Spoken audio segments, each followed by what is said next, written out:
ETF index mutual funds నేర్చుకుని stock మార్కెట్లో రాణించాలనుకుంటున్నారా? వెంటనే ఈ నెంబర్కి కాల్ చేయండి.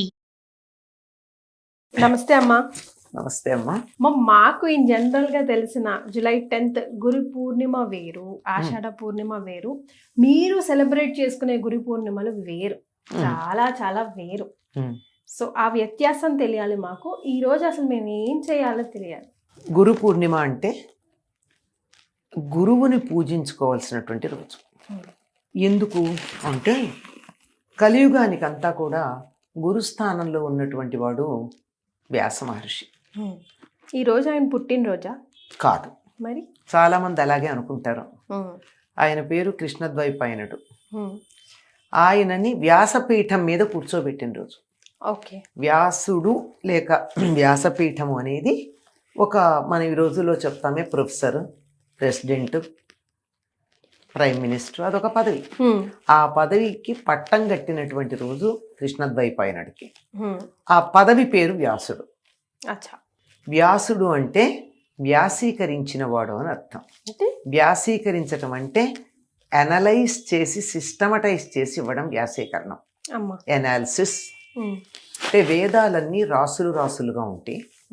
కలియుగంలో మానవులు వాటిని చదువుకోవడం ఇబ్బంది కదా అని వాళ్ళందరూ చదువుకోవడానికి వీలుగా వాటిని 4 విభాగాలుగా చేసి, ఈ 4 విభాగాలుగా చేసినటువంటి వాటిని ఒక్కొక్క క్రమంలో పెట్టి, అడ్డగోలుగా చదివితే సబ్జెక్ట్ అర్థం కాదు, ఒక క్రమంలో చదివితే అర్థం అవుతుంది. వాటన్నిటిని ఒక క్రమంలో పెట్టి, ఉదాహరణకి నదీ సూక్తం ఉంది.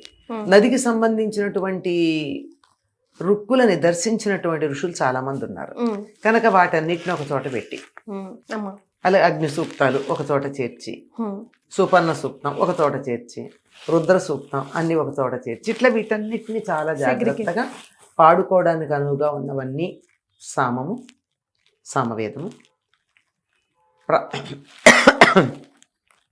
దేవతాస్తుతి పరంగా ఉన్నవన్నీ ఋగ్వేదము, నిత్యనైమిత్తిక క్రియలకు సంబంధించినవన్నీ యజుర్వేదము, యజ్ఞం అంటారు దాన్ని. మానవుడు బతకడానికి కావలసినటువంటి లౌకికమైన అనేకమైన శాస్త్రాలన్నీ అథర్వణ వేదం. ఈ అథర్వణ వేదంలోనే జ్యోతిర్వేదం, ఆయుర్వేదం, ధనుర్వేదం, సర్పవేదం, వృక్షవేదం ఇలాంటివన్నీ అందులో ఉంటాయి. ఇవన్నీ మనకి ఈ రోజున మనం ఈ ఒక్కదాన్నే పట్టుకుని పెద్ద సైన్స్ అనుకుంటున్నాం మనం. దానికి 3 రెట్లు ఇంకా ఉంటాయి. ఇలా ఈ 4 భాగాలుగా విభజించి, ఆ విభజించిన తర్వాత ఇవన్నీ చదువుకోవడానికి వీలు కాదని అందరికీ 4 శిష్యులకు 4 భాగాలప్ప చెప్పాడు.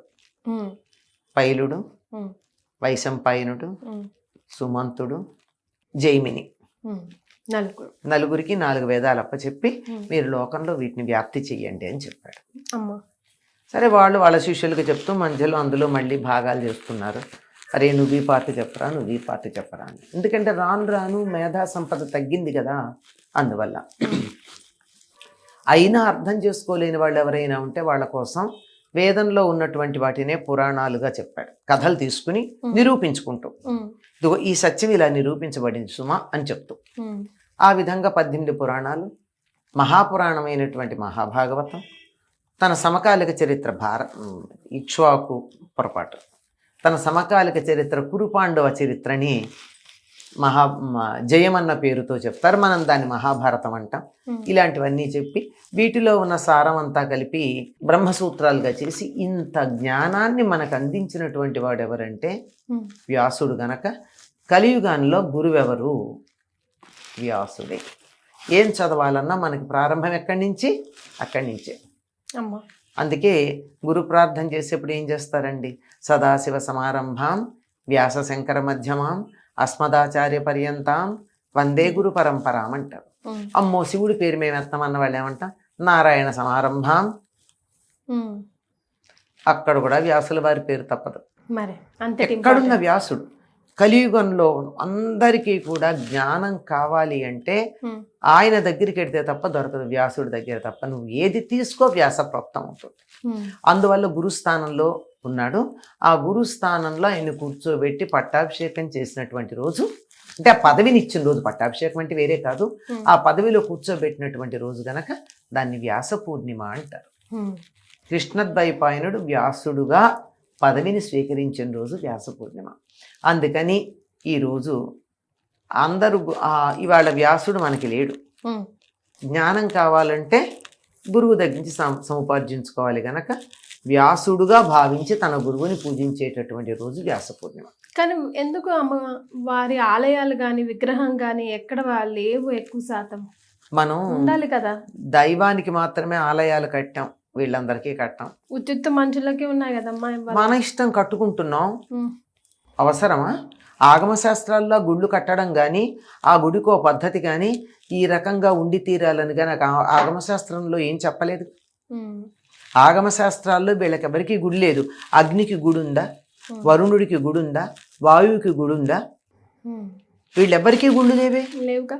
ఉన్నదల్లా మనం దైవములోని చెప్పే పాంచరాత్రాగమం కానీ వైష్ణవాగమం కానీ వైఖానసాగమం కానీ శైవాగమం కానీ వీళ్ళు దేనికి చెప్తే వారికే దేవాలయాలు ఉన్నాయి, ఆగమ శాస్త్రాలు చెప్పినట్టు.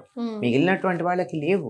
ఎక్కడన్నా మనం శంకరాచార్యుల వారికి కూడా కట్టుకుంటే మందిరమే తప్ప అది గుడేని అనంగా మన ఇష్టం మందిరాలు కట్టుకోవచ్చు. ఇప్పుడు మరి ఈ రోజు గురు పూర్ణిమ రోజు మనం అందరం మేమంతా ముఖ్యంగా ఖచ్చితంగా చేయాల్సిన పనులు ఏమిటి? మీ గురువు ఎవరో వారిని తలుచుకోండి. ముందుగా వారిని ఎవరి రూపంగా తలుచుకోవాలి? వ్యాసుడి స్వరూపంగా భావించండి. వ్యాసుడిని మనం చూడలేం గనక నాకు తెలిసిన నా గురువే వ్యాసు అని చెప్పి వారికి మీరు చేయగలిగినటువంటి సేవలు చేసుకోండి. ఓ పండిస్తారా, తీసుకెళ్ళి వాళ్ళకి నమస్కారం చేసి తాంబూలంలో పెట్టి ఓ పండిచ్చి వాళ్ళకి నమస్కారం చేసుకుంటండి. వారి ఆశీర్వచనం పొందండి, వారికి నమస్కారం చెయ్యండి, వారి పాదాలకు నమస్కారం చేయండి. అక్కడ వ్యాసుడికి కూడా ఏం చెప్తాం? వ్యాసాయ విష్ణు రూపాయ వ్యాసరూపాయ విష్ణవే నమో వై బ్రహ్మనిధయే వాసిష్ఠాయ నమో నమః అని కదా పెడతాం. సాక్షాత్తు విష్ణువు స్వరూపమే కదా ఆయన. అందుకని ఆయనకు నమస్కారం చేసుకుంటాం. ఆయన రూపంగా మన గురువుని నమస్కారం చేసుకుంటాం. గురువులని పూజించుకునేటటువంటి రోజు. ఎవరికి చేతైన రీతిలో వాళ్ళు పూజించుకోండి. పాఠశాలల్లో కళాశాలల్లో వాళ్ళ ఉపాధ్యాయులను పూజించుకుంటూ ఉంటారు. వాళ్ళకి చేతైంది ఏముంది తీసుకో. పాఠశాలల్లో వెళ్ళి గురువు గారికి ఒక పువ్వు ఇస్తారు, ఓ కలం ఇస్తారు. పిల్లలు అంతకన్నా ఇంకేమిస్తారు? అదే చాలా గొప్ప తెలుసా. కానీ మనం ఇదంతా టీచర్స్ డేకి చేస్తూ ఉంటాం. టీచర్స్ డే కూడా చేయొచ్చు. అంటే ఆధునిక కాలంలో ఈ రోజుని ఉపాధ్యాయులకు కేటాయించాను. అది ఉపాధ్యాయులు మాత్రమే, గురువులు కాదు. ఉపాధ్యాయులు అంటే దగ్గర కూర్చోబెట్టి చదివించేవాళ్ళు, గురువులు అంటే మార్గనిర్దేశనం చేసేవాళ్ళు. నువ్వు జీవితంలో ఎలా వెళ్ళాలో ఎలా ఉండాలో చెప్తూ ఇటు వెళ్ళు, ఊర్ధ్వలోకాలకు వెళతావు, మోక్షాన్ని పొందుతావు అనేటటువంటి జ్ఞానాన్ని ఇచ్చేవాళ్ళు గురువులు. ఉపాధ్యాయుడు అంటే పక్క నుండి దరిదాపుల్లో ట్యూటర్ లాంటి వాడు, కూర్చోబెట్టి చదివిస్తాడు, పాఠాలు చెప్తారు, తప్పేం లేదు. ఎవరైనా సరే వాళ్ళల్లో కూడా గురువు ఉన్నాడు, లేడని ఎలా అన్నాడు? ఇవాళ అక్షరాలు దిద్దించిన ఉపాధ్యాయుడు లేకపోతే నువ్వు తర్వాత పుస్తకాలు ఎలా చదువుతావు? కనుక నీకు అక్షరాలు దిద్దించినటువంటి 10th క్లాస్ పాస్ అయిన ఉపాధ్యాయుడి దగ్గర నుంచి 100 డాక్టరేట్లు ఉన్నటువంటి ప్రొఫెసర్ దాకా అందరూ ఉపాధ్యాయుల కిందే లెక్క. నీకు మంత్రోపదేశం చేసి నీ జీవితాన్ని మార్చి నిన్ను ఉన్నతమైన మార్గం వైపుకి మళ్ళించిన వాడు గురువు. ఇలాగే చెప్పారే తప్ప ఇప్పటి వరకు మీ విశ్లేషణలో దత్తాత్రేయ ఆలయానికి వెళ్ళి రండి, సాయిబాబా వారి ఆలయాల్లో పాలాభిషేకం చేసి రండి మాత్రం చెప్పలా. ఎందుకంటేనమ్మా ఆ గురువులకి ఎప్పుడూ ఉండే గురుస్థానంలో ఉన్నటువంటి ఆయన దత్తాత్రేయుడు ఉన్నాడు. ఆయన స్మర్తృగామి అంటారు. స్మరించిన వాళ్ళ వెనకాల వస్తాడు. విష్ణువు యొక్క అవతారంగా త్రిమూర్తుల యొక్క సామూహికమైనటువంటి సమగ్రమైనటువంటి సంయుక్త రూపంగా చెప్తారు. త్రిమూర్తుల యొక్క సంయుక్త రూపమైన దత్తాత్రేయుడు. ఆయన ప్రధానంగా విష్ణు తత్వం కలిగినటువంటి వాడు. పైగా ఆయనకున్న లక్షణం ఏమిటంటే ఆయన అవతార పరిసమాప్తి లేదు. మిగిలిన అన్ని అవతారాలకి పరిసమాప్తి ఉంది, దత్తాత్రేయుడికి లేదు. దత్తాత్రేయుడు కూడా మందిరాలే ఉన్నాయి, పెద్దగా గుళ్ళు ఉన్నాయి. అక్కడన్నా ఉన్నాయమ్మా? గాంగాపురంలోనే ఎక్కువ ప్రథమం, ఆ తర్వాత చిన్న చిన్న మందిరాలే మీరు అన్నట్టుగా అన్ని మందిరాలే. అంచేత అది మనకి ప్రధానంగా దైవంగా భావించుకునేటటువంటి శివుడు, విష్ణువు, అమ్మవారు, గణపతి. ఇవేగా మీకు ఎంతసేపు చెప్పినా ఈ 4 రకాలే ఉన్నాయి మనకి. అక్కడక్కడ స్కందుడాలయాలు, స్కందుడాలయం కూడా ప్రత్యేకంగా ఒక్క 6 ప్రదేశాల్లోనే ఉన్నాయి కుమారస్వామికి సంబంధించిన ఆలయాలు. అంతే కదా, 6 ఆయన 6 ముఖాలకి ప్రత్యేకంగా 6 ఉంటాయి. అంతేగాని మిగిలినవి ఎక్కడా మనకెక్కడా లేవు. ఉన్న ఎక్కడ ఉంటాడు, శివాలయంలో పక్కన కుమారస్వామి విగ్రహం ఉంటుంది. అంతే. అది ప్రత్యేకంగా దానికి ఒక ఇది ఉంటుందా, ధ్వజస్తంభం ఉంటుందా? ఉండదు. ముఖ్యమైనటువంటి ఆలయానికి ధ్వజస్తంభం ఉంటుంది, దానికి ఉపాలయంగా పక్కన ఉంటుంది అంతే. అలాగే శంకర్ల యొక్క విగ్రహం పెట్టినా, ఎక్కడన్నా గురువైన శంకర్లని పెట్టుకున్నా ఒక శివాలయంలో ఎక్కడన్నా ఉపాలయంగానే ఉంటుంది తప్ప అది ప్రధాన ఆలయంగా ఉండేది చాలా తక్కువ. పాదుకాలు ఏవో ఒకటి కనిపిస్తుంటాయి, అంతే. అంచేత అటువంటిది ఆ దత్తాత్రేయుడికి ఆలయం ఉంటే వెళ్ళొచ్చు, తప్పేమీ లేదు. దత్తాత్రేయుడి ఆలయం కూడా విష్ణు ఆలయానికి సంబంధించిన ఆగమ శాస్త్రాన్ని అనుసరిస్తారని అనుకుంటున్నాను నేను దాని గురించి పెద్దగా కనుక్కోలేదు గనక. కానీ అది ప్రధానం. మీరేం చేస్తారమ్మా గురు పౌర్ణమి రోజు? చాలా బిజీగా ఉంటారు మీరు. అవునమ్మా, గురు పూర్ణిమ నాడు మా గురువు గారిని మేము పూజించుకుంటాం. మా గురు పూజలు జరుగుతాయమ్మా. ముందు రోజు సాయంకాలం నుంచి మొదలుపెట్టి ఆ రోజంతా ఉంటాయి.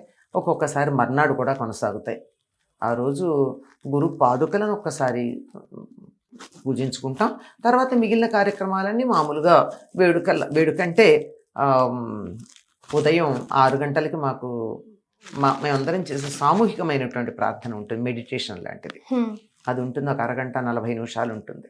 చెప్పలేం, సందర్భాన్ని బట్టి 40-45 నిమిషాలు కూడా పెడుతున్నారు. అంటే వచ్చినటువంటి వాళ్ళ ఉన్నటువంటి శక్తిని బట్టి 40-45 నిమిషాలు కూడా ఉంటుంది. అది కళ్ళు మూసుకుని మెడిటేషన్లో కూర్చున్నాక ఆ తర్వాత గాయత్రి మంత్రాన్ని సామూహికంగా ఉచ్చరించడం, కొంచెం సేపు ఏదైనా ఆధ్యాత్మిక విషయాలు మాట్లాడుకోవడం, ఆ తర్వాత హోమాలు, తర్వాత పూజలు, ప్రవచనాలు, ఇవన్నీ ఉంటాయి. 2 రోజులు అలా జరుగుతాయి. తప్పనిసరిగా అందరం మా గురువు గారికి సంబంధించినటువంటి వాళ్ళమందరం, నగరంలో ఉన్న వాళ్ళమందరం చేరతాం. వీలైతే ఇతర ప్రాంతాల నుంచి కూడా చాలా మంది వస్తారు, చాలా ప్రాంతాల నుంచి వస్తారు. చాలా విశేషంగా గొప్పగా ఆ 2 రోజులు మరి దేనికి మేము కేటాయించకుండా గురు చైతన్యంలోనే ఉండడానికి మేము ప్రయత్నం చేస్తాం. సో విన్నారు కదా, అమ్మ కూడా అదే పనిలో చేస్తూ ఉంటారు. జూలై 10th గురు పూర్ణిమ వస్తుంది. 9 సాయంకాలం నుంచి 10 సాయంకాలం దాకా. ఈసారి ఒక్కోసారి 11 తరువాత రోజు కూడా ఉంటుంది. ఈసారి 9 సాయంకాలంతో సమాప్తం చేసుకుంటాం. పొరుగుళ్ళ నుంచి వచ్చేవాళ్ళు కూడా చాలా మంది ఉన్నారు. బెంగళూరు నుంచి, విశాఖపట్నం నుంచి, బళ్ళారి నుంచి, మద్రాసు నుంచి, ఇక్కడ ఒరిస్సా నుంచి, ఖర్గ్పూర్, అవన్నీ ప్రాంతాల నుంచి ఎంతమందో వస్తారు. ముఖ్యంగా కొన్ని రాశుల వారికి గురుబలం చాలా తగ్గింది అని చెప్తూ ఉంటారు కదా, అలాంటి వారికి ఈ రోజు చాలా చాలా ఉపయోగించుకోవచ్చు. గురు సేవలో ఉండు కదమ్మా, చాలా అసలు గురువు యొక్క పాదాలు పట్టుకుని పరిపూర్ణంగా విశ్వసించినటువంటి వారికి ఈ లోట్లు పాట్లు అన్ని వాళ్లే సర్దుబాటు చేసేస్తారు. ఏం సమస్య లేదు. అది మ్యాటర్. చాలా సంతోషం అమ్మా. నమస్తే అమ్మా.